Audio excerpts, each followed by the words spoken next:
Yes, our focus will continue to be on Nigeria's 2016 proposed budget.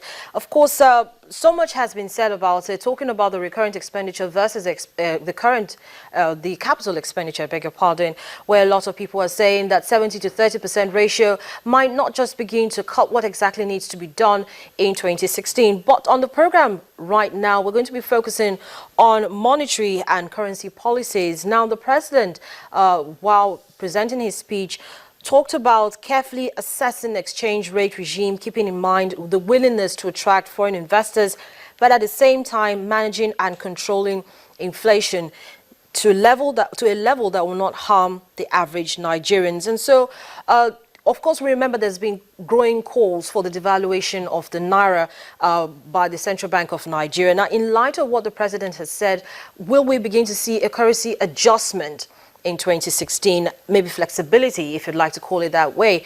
Let's talk to economic policy analyst and CEO financial derivatives company Bismarck Rwani to get his thoughts on this. Good morning to you, Mr. Rwani. Thank you for coming. Good morning, Harriet. Yeah.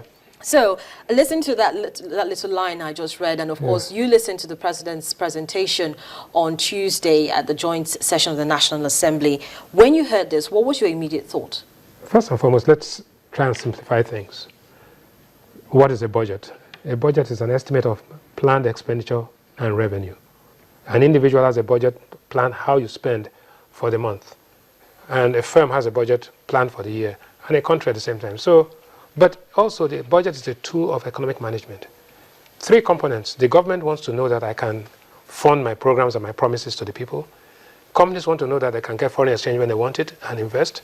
And you and I, individuals, want to know that our lives will be better and we don't have to queue up for petrol. Right? That's 2016. Now, what does this mean? The president made a statement that flexibility of exchange rate policy by the central bank, which means it's a major shift in position from a rigid dogmatic position of saying that our exchange rate is fixed to a flexible, managed floating rate. What I see happening is what you call a band. You will have a band within which the exchange rate will move, with some parameters that will be used to determine the exchange rate. If those things appreciate, if, for example, the price of oil increases, if our production increases, if inflation falls, you'll see the Naira appreciate. If those things deteriorate, you'll see the Naira depreciate in adjustment to that. But did you get the impression that it also meant that there might be possible devaluation in 2016? I think the word devaluation is an anathema. Okay, maybe an adjustment. There's an adjustment upwards or downwards, depending on our circumstances. Nigeria's financial condition has deteriorated sharply. Therefore, a downward adjustment is inevitable, whether we like it or not. It's not what we wish to have, but it's what we have to do. And what the central bank has been doing is to manage the circumstances within the limited resources that we have. Right? So there's been rationing, there's been all sorts of things, stopping the BDCs, doing all of that. But all of these are indications of the fact that what is available is not as much as what is required. And so they want to manage it in an orderly manner. The other way to do it is to say, okay, you move the exchange rate strategically towards its true value and allow people to adjust. So what do we expect? What we expect in the exchange rate policy in 2016 is simply this, that we will come up, and I think that all things said, we could look towards maybe about a 10% adjustment downwards. 10% of 200 is 20. So, but you're not going to go say from 200 to 20 to 220. You're going to have a band and say it will range from 185 to 220. And then you move around that for the first quarter. And then there will be enough supply in the market. If that is done, you will also see at the same time, simultaneously, the parallel market will appreciate and there'll be convergence. And once people know that exchange rate risks, exchange rate uncertainty has been substituted with exchange rate risks, then they begin to manage the risks. Risk and uncertainty are not the same thing. Risks are the probability that something negative will happen. Uncertainty means that you do not know what's going to happen. So what Nigeria is going to be striving to see in 2016 is moving away from uncertainty towards a low, moderate risk environment. So, looking at a low, moderate risk environment, what's your monetary outlook for the changed 2016 budget? Look, for me, the thrust is this: reflate, stimulate the economy. The economy has dropped to about 2% growth rate. So What the president is doing is increasing nominal expenditure, real expenditure for that matter, by 20% to $30 billion. He's three components of it. One is blocking the leakages. Two, he is increasing efficiency in revenue. And three is borrowing. The fact that we're going to borrow at least 50% of our borrowings internationally, it means that we are going to have to accept the conditions of the international community, which means there'll be good governance, transparency, everything that we are doing, but doing it in a more organized and structured manner. That is what you're going to get.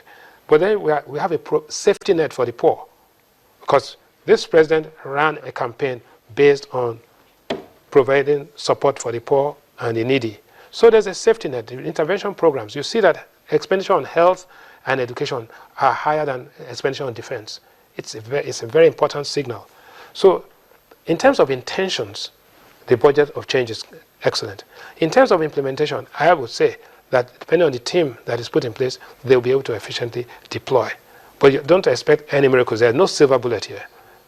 Okay? In terms of converting economic wealth into well-being of the people, you'll see that happen quite rapidly, mostly in the second quarter of 2016. Okay, let's take a look at some data put together by Financial Derivatives, talking about the economic outlook and probability. You're looking at expanding the forex trading band to 185 to 220. Yes. You already mentioned that. Then a growth of 4.37% in 2016 and 4.81% in 2017. Talk a little bit more about that for us. What I'm saying is that the growth will come because of increased productivity. You already have an increase in the tariff rate for electricity. Even with the increased tariff rate, public electricity is 4 times cheaper than alternative electricity. And who are the people going to enjoy this? These are the artisans. So you'll find that the average Nigerian will have more stable electricity, even though he's paying more. Yes, and then the president has also said that there's going to be even funding on lending to that sector. Yes. So you find that in the current interest rate environment, you will see increased productivity at the middle and bottom of the pyramid, which is where the people are. You're not going to have big corporates just enjoying everything because they already have their power. They already have the resources. They have the capital. It is actually providing resources for the middle and bottom of the pyramid.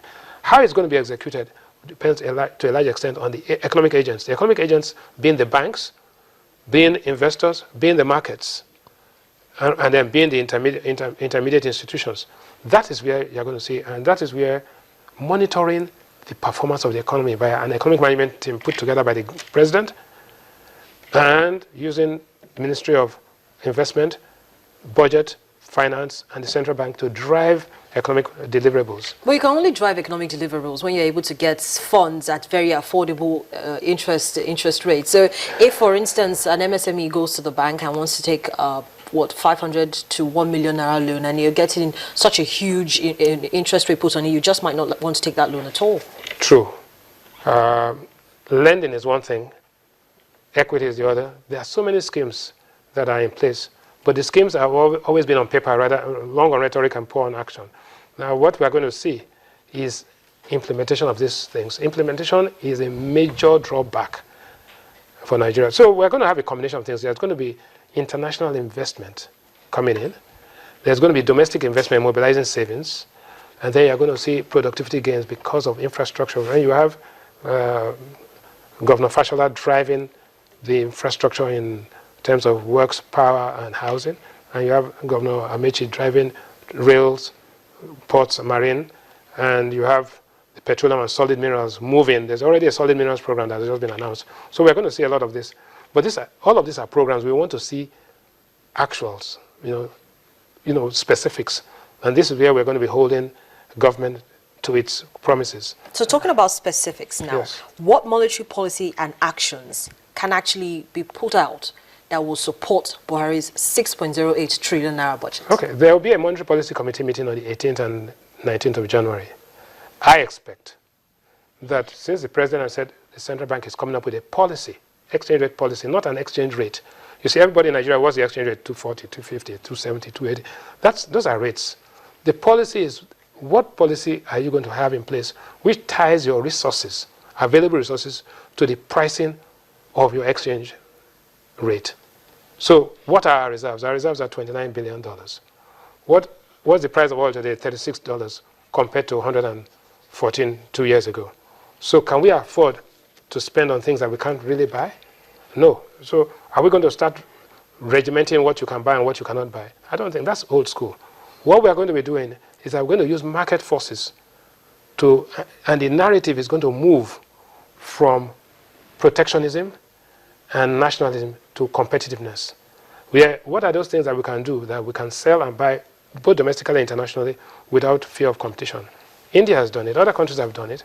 And we can do it. I mean, there's no question about it. And we are already seeing some of the results. But the results shouldn't be paper results. Paper results should be things that Nigerians can feel their economic well-being being transformed. That is important.